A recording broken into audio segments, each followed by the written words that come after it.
Hey, look alive team. You know, it's all about being resilient throughout your problems. That's the only way that we can navigate our issues. So, in this video, I'm going to go over three things that you need to apply to your life each day so that you can navigate your problems more efficiently, more effectively, and get to your goals. Let's go. So, the first thing that we want to do is develop a habit of self reflection.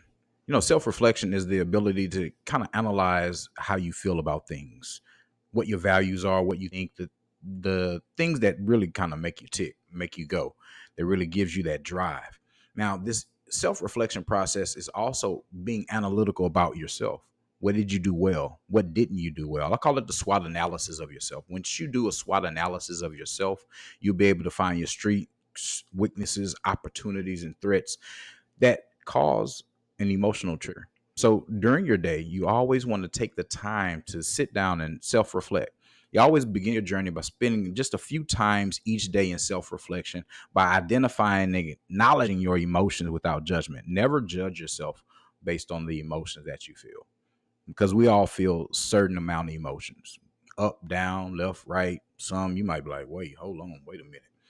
But don't judge yourself. Once you commence to judging yourself, you add on an additional emotion to that. Let's not add on an additional emotion that's already there.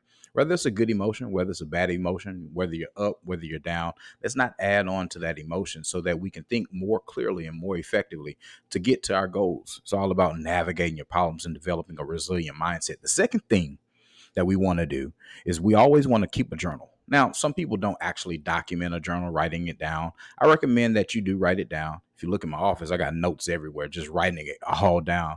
But you want to make sure you're journaling. You want to keep a track of your emotional patterns. What set you off? What didn't set you off? What made you happy during the day?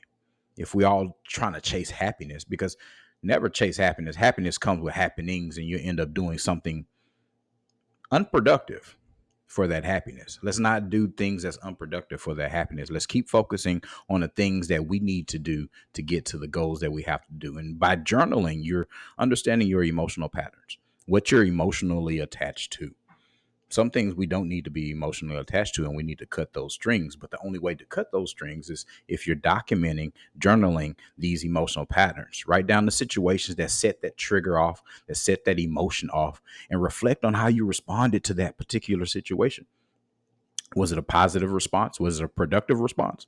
Or was it one of those responses that, hey, you need to take a step back and we need to rethink this thing because it's setting me back two steps when I'm taking one step forward? Can't do that.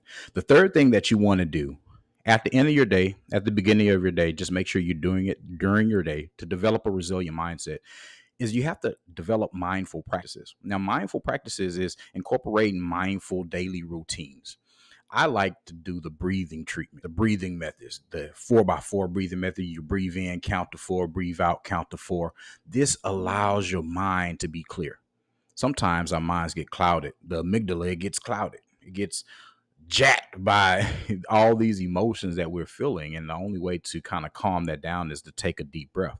Now, you got to implement this daily. This has to be a daily thing. You have to develop a habit to be able to develop this routine, whether it's a meditation, whether it's deep breathing, or even mindful walking. I recommend you going by yourself. Walk by yourself. Don't take nobody with you. Don't take your kids if you're able to, right? Those that have kids. But make sure you try to do this by yourself, because you want to clear your mind, clear your thoughts, clear your emotional instabilities that might be going on within you so that you can make a more clear decision to be able to get to your goals. If this video has touched you in any kind of way, don't forget to hit that like button, share with your friends and family, hit that subscribe button. This is Coach Mike II, your mindset coach. Remember that self-work is the best work. So let's get to work. Peace.